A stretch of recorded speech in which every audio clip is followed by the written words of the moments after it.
देश का जिहादी सुबह मुझे लगता है 5 बजे की नमाज में यही दुआ मांगता होगा, ये काफिर को ऊपर जाएंगे। कोई बोलने वाला है, कोई धरातल में करने वाला है, कोई नरम है और कोई गरम है। ये मिलकर टीम बनी हुई है, ये भाई जुड़े हुए हैं और हमेशा इसी एकता के साथ, इसी प्यार के साथ धर्म के लिए लड़ते रहेंगे, आवाज उठाते रहेंगे।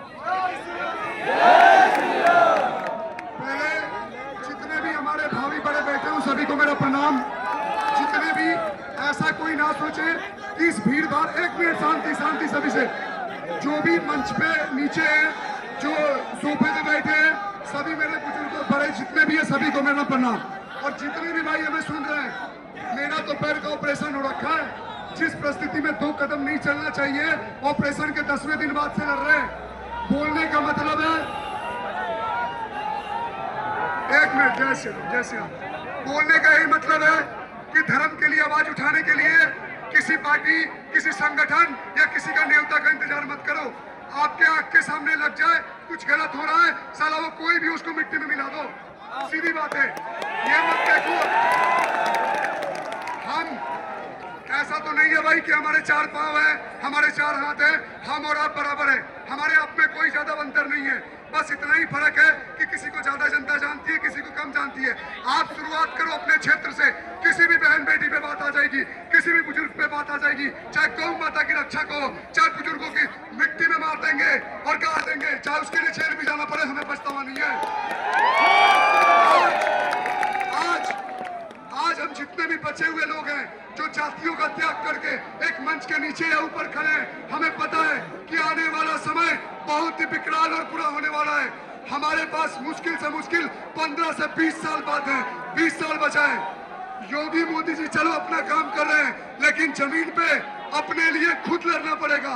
एकत्रित रहो, एकजुट रहो, वरना जिहादी आपको जीने नहीं देंगे। आज वक्त है लड़ने का, लड़ जाओ। हम जितने भी भाई हैं, चाहे दक्ष भाई हो, चाहे अक्कू पंडित भाई हो, चाहे युद्धि राणा हो, चाहे अभिषेक ठाकुर हो, हमें पता है हमारे पास ज्यादा समय नहीं बचा है, लेकिन जितना बचा है वो इस देश को बता कर जाएंगे कि हमने क्या किया इस देश के लिए। और जिन लोगों को हम चुपते हैं और जिन लोगों को आंखों में दर्द होता है, ये कानों में दर्द, आदत डाल लो आदत, क्योंकि सनातन की जो हुंकार भरी जा रही है वो देश के हर गली गली में नौजवान उठ रहा है। उसको पता है हमें किससे लड़ना है और किसका सफाया करना है, क्योंकि आज हम नहीं लड़ेंगे तो एक बात याद रखो, जो लोग आज आवाज नहीं उठाएगा, जो लोग आज नहीं लड़ेगा, आज से 20 साल बाद या 25 साल बाद आने वाली पीढ़ी आपसे पूछेगी जब ये जिहादी गंद मचा रहे थे इस देश में तो आप क्या कर रहे थे। तो मेरे आने वाली पीढ़ी मुझसे सवाल ना पूछे, इसलिए लड़ रहा हूं, बोल रहा हूं। बाकी रुद्रपुर की जनता को मेरा सादर कोटि कोटि प्रणाम। ऐसे ही आप प्यार बनाए रखिए, हम यूं ही लड़ते रहेंगे। और अंत में एक ही नारा, जय श्री राम, जय श्री राम, जय श्री राम, गौ माता की जय, गौ माता की जय, हिंदू राष्ट्र की जय, जय श्री राम, जय श्री राम।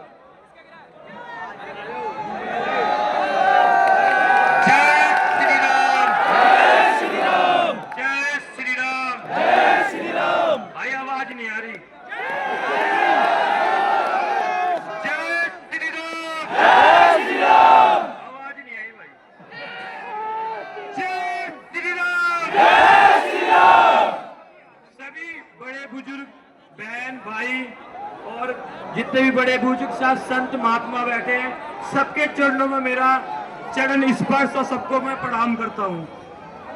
और यहाँ पर जितने भी मेरे पापा की उम्र के, बाबा की उम्र के लोग बैठे हैं, इनसे मैं आज एक आग्रह करूंगा, हाथ जोड़ के निवेदन करूंगा कि ये जो हमारे हिंदुओं में ये जो एक नारा लगा हुआ है ना, एक लड़की एक लड़का, भाई साहब एक लड़की एक लड़का पैदा करने से कुछ नहीं होगा।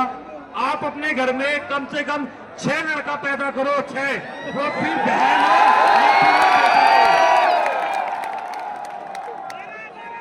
और उस 6 में से 2 लड़के को घर के कागजों से निलंबित कर दो, बेदखल कर दो।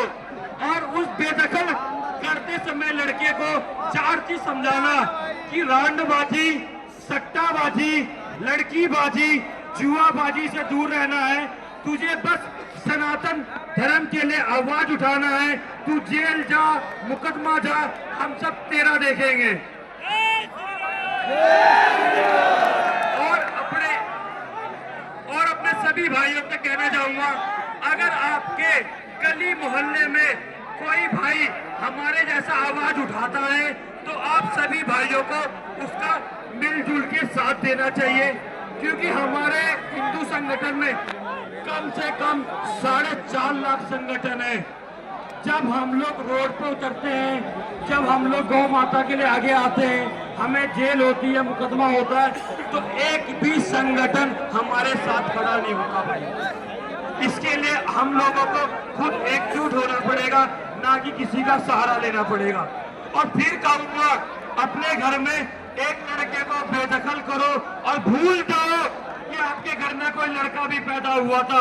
उस लड़के को सिर्फ हिंदुत्व की राह पे चलना सिखाओ, हिंदुत्व की लड़ाई करना सिखाओ और उससे कहना ब्रह्मचर्य का पालन करे, हर नारी का सम्मान करे, हर नारी का सम्मान करे। जय श्री राम, जय श्री राम, जय श्री राम, जय श्री राम, जय भगवान परशुराम, जय भगवान परशुराम। गौ माता की जय, गौ माता की जय।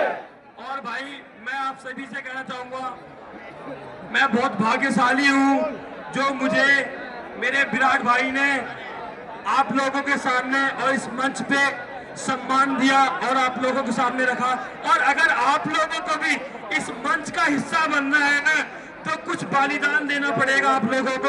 अपने घर को भूलना पड़ेगा, अपने माँ बाप के जायदाद को भूलना पड़ेगा। एक चीज को दिमाग में याद रखना पड़ेगा, वो क्या? लव जिहाद को, अपनी बहनों को बचाना है, गौ माता को तस्करों से बचाना है। अपने गली मोहल्ले के मंदिरों में जो ये हमारे कुछ भाई हैं मुल्ले, वो हाथ में ना कलावा पहन के मंदिरों में आते हैं, मंदिर के बाहर खड़े होते हैं, माथे पे तिलक लगा के खड़े होते हैं। खुल के पूछो तुम हिंदू हो या मुसलमान हो, अगर तुम्हारे नाम का एक केस मुकदमा होता है उसको लो, पर अपनी बहनों को तो लज्जा से बचाओगे। दूसरी बात भाई, ये 1 लाख का आईफोन आ जाएगा, 2 लाख का चैन आ जाएगा। मैं कहना चाहूंगा आप लोगों से, एक ना आधी किलो का लोहा और 250 ग्राम का पित्तल साथ में रखो।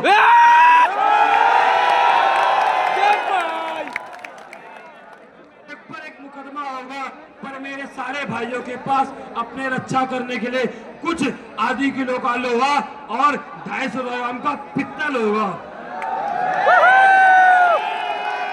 और सभी नारी शक्ति को कहना चाहूंगा, जो यहाँ पर बड़ी बहनें हैं, माता हैं, अपनी छोटी छोटी बच्चियों का फोन चेक करा करो। घर में वो लड़की कितनी भी कलेश करे, कितनी भी कलेश करे, गांव में शर्मिंदा से गला कटवाने से बढ़िया है उसको घर में काट के दफना दो। खुल के पर गांव समाज में बेइज्जती करवाने से बढ़िया है अपने आगे।